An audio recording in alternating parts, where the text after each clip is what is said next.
APEC has just concluded, and the power realignment behind it has shocked the world. Trump left early yet steered the final communiqué. References to the WTO and free trade were deleted and replaced by AI, demographics, and cultural industries. Beijing's influence plunged. The Taiwan issue was muted during the Trump-Xi meeting. Beijing stayed silent throughout, becoming a globally watched moment of lost voice. This isn't a diplomatic coincidence, but the beginning of a power reshuffle. Don't miss the next drop, subscribe and hit the bell. This time, Trump wasn't in the room yet won the room, she was present yet lost the microphone. Gyeongju, South Korea, what some called the strangest APEC ever, has just ended. Trump left 2 days early, but the summit still unfolded according to his script. The joint communiqué deleted the two terms the CCP loves to mouth, free trade and WTO, and replaced them with AI, demographics, and cultural and creative industries as the new priorities. South Korean media said bluntly, "This is the return of American power." Elsewhere on camera, she met Lee Jae-myung and received a prized Kaya Wood Go board worth nearly 500,000 won, outwardly a gift, inwardly a hint. In this game, she has already lost. Even more startling, the Taiwan issue disappeared from the Trump-Xi talks. No one raised it, no one dared. Even Xinhua switched to speaking only of peaceful unification. This isn't coincidence, it's a signal. At the same time, Trump quietly completed a real, global deployment. Together with Japan and Australia, he built a strategic mineral lifeline for the free world, displacing China along the rare earths front. One sentence from the U.S. Treasury Secretary said it all: Beijing's rare earths controls were a strategic miscalculation. This Gyeongju summit taught the world two realities. One is, America is back, the other is, China has fallen silent. A miracle communiqué, 21 economies echo U.S. leadership. CCTV reported that on the night of November 1, Xi concluded his Korea trip and returned to Beijing, as the APEC hosted by South Korea closed that day. After meeting with Xi, U.S. President Trump departed Korea on October 30. Following Trump's abrupt exit, APEC continued for 2 more days. After intense and arduous negotiations among APEC's 21 member economies, a Gyeongju Declaration was unanimously adopted at the close on November 1, marking a major change in APEC's direction. 2 key breakthroughs stood out. First, for the first time, artificial intelligence, AI, demographic change, and cultural and creative industries were elevated to core areas of Asia-Pacific cooperation to address current challenges and open new opportunities. Second, the communiqué deleted the long-standard phrases free and open trade and a multilateral trading system with the WTO at its core. This seemed to reveal American strength. South Korean media, citing diplomatic sources, reported that during drafting, the U.S. side consistently opposed inserting language that would suggest support for a multilateral trading system. With Trump 2.0 vowing to make America great again and to levy tariffs on many countries, the communiqué's wording represents a correction to multilateralist orthodoxy. The global momentum toward nation-first policies is likely to continue. Deborah Elms, head of trade policy at the Singapore-based Hinrich Foundation, said reaching consensus on a joint statement may be a miracle. Because some APEC economies have traditionally taken hard lines, including any agreed language in a document is a highly challenging effort. That the miracle happened indicates that states at the summit are showing growing respect for the United States, and avoiding narratives like, America is undermining free trade while China stands as guardian of multilateralism. Hyo Yoon, professor of international trade at Sogang University, said this reflects tacit recognition among members that the global trade order is undergoing a paradigm shift. Few countries believe a new trade order that excludes the U.S. is possible. Thus, even though Trump left before the formal sessions began, the U.S. position still shaped the communiqué. In other words, no country dares openly confront the United States. At Gyeongju, Canadian Prime Minister Carney apologized to Trump over anti-tariff ads that aired in Ontario, Canada, during the U.S. campaign. Go board diplomacy, 1 Kaya board, 2 contests. According to Yonhap, on APEC's final day South Korean President Lee Jae-myung held his first summit with Xi Jinping. Lee presented Xi with a Kaya Wood Go board, the finest of wooden go boards. Days earlier, Lee had given Trump a golden crown. Lee's office said the board was made of precious Kaya wood native to Jeju Island. Both leaders enjoy go. When she visited Korea 11 years ago, he received Go stones. Gifting a board this time followed that precedent. Comparable Kyawood boards sell for close to 5 million won, about $3,517. Lee also gave she a lacquer tray made with traditional Korean mother-of-pearl inlay, symbolizing hopes of continuing friendly Korea-China ties. On October 29, Lee met Trump. Lee presented Trump with the Grand Order of Mugunghwa, Korea's highest honor for distinguished leadership in promoting peace on the peninsula. Trump also received a replica golden crown with high blades and dangling leaf decorations. KBS reported that she gave the Lees the 4 treasures of the study and a Xiaomi flagship curved screen phone. She noted the screen was made in South Korea. Lee quipped, "Is the phone's communication secure?" Pointing to the phone, she said, "Check whether there's a backdoor," prompting laughter from both. Such levity from she is rarely seen.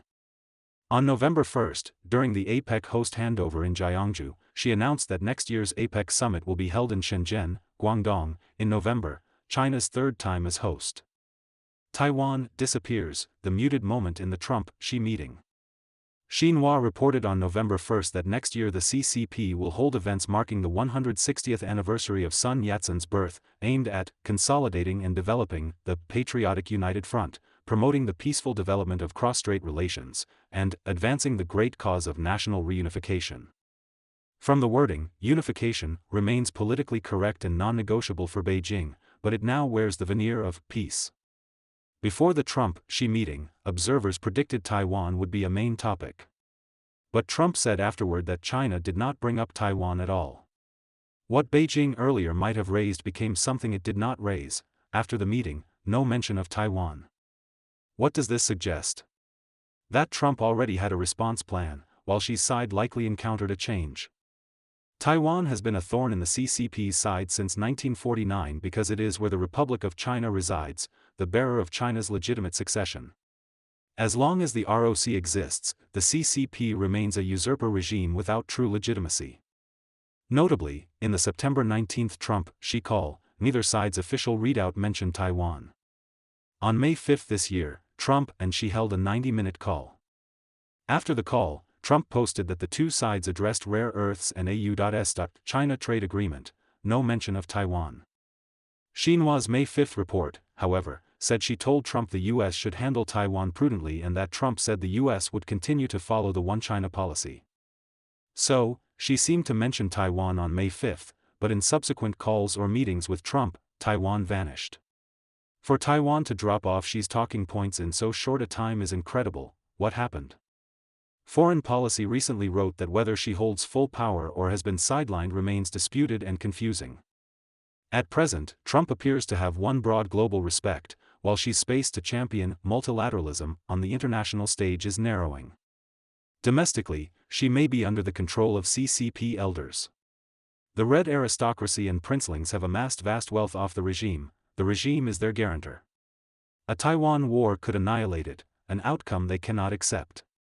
Thus, in Korea, Xi looked like a marionette on stage, hence no mention of Taiwan with Trump, which perhaps even surprised Trump. AI replaces the WTO, a new world order begins. In the view of Matt Pottinger, the CCP's ambition is to make the U.S. a mere agricultural exporter while China monopolizes core technologies and commands global manufacturing and strategic resources. Beijing's upgraded rare earths controls, its AI and semiconductor push, and the alignment of state and private tech giants are the embryo of that strategy. Yet U.S. Treasury Secretary Besant argued Beijing's rare earths move was a strategic miscalculation, and that the U.S. will achieve self-sufficiency within 2 years. Editors note, retaining the name as in the original text. On October 31, Besant told the Financial Times that Beijing's threatened export curbs were truly a strategic error.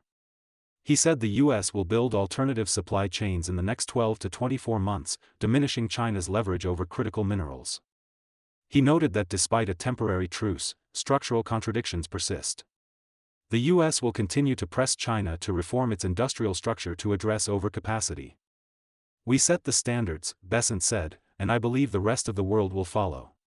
The U.S. trade deficit with China is down 25% this year, and Chinese manufacturing has contracted 7 straight months.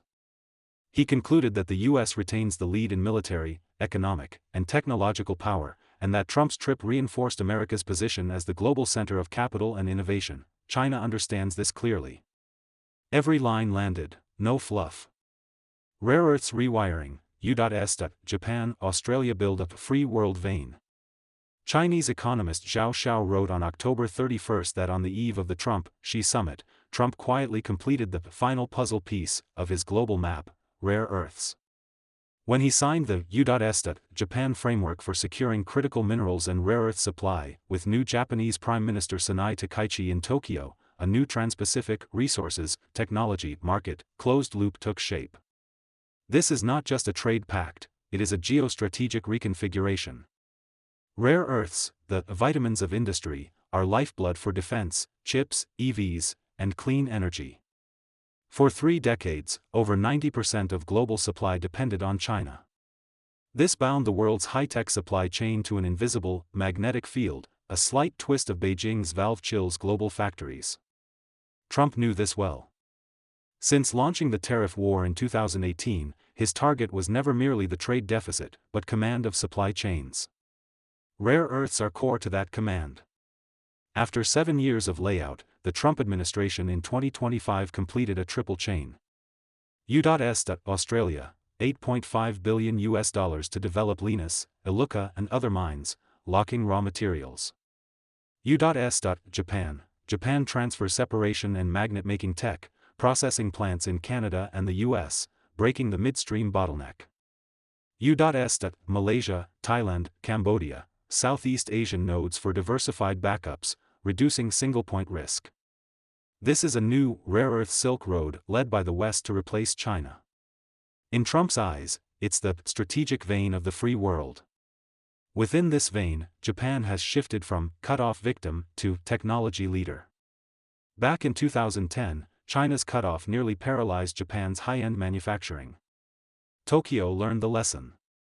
Over the past decade, Japanese firms quietly refined recycling, separation, and remanufacturing techniques, stockpiled feedstock, and built a refining database. Now, as Takaichi signs with Trump armed with technology plus capital, Japan emerges as the technology master.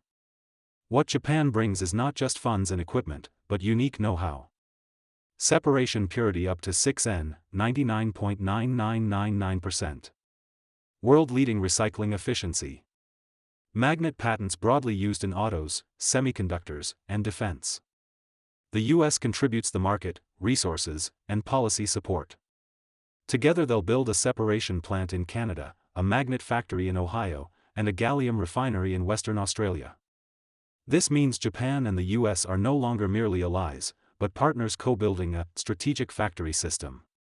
Rare earths are not exclusive to China, other countries have them.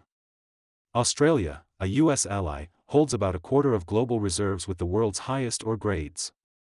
But for years, environmental constraints and low prices kept banks from lending, so ore was shipped to China for processing. Post-U.S. Australia deals, the pattern is changing. With U.S. capital and Japanese technology, Australia will become the mine of the free world, providing stable feedstock and building local clean refineries. This not only boosts Australia's value add, but gives it new geopolitical leverage. The U.S. Japan-Australia triangle forms a self-sufficient loop. Australia supplies ore, Japan supplies technology, the U.S. supplies capital and market.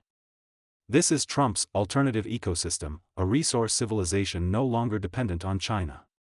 CCP miscalculation, from monopoly to passive desinicization.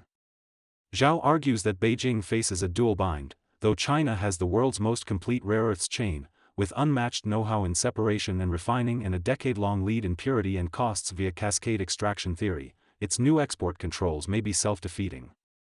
Beijing claims that any products using Chinese equipment, technology, or material require Chinese approval for re-export to third countries.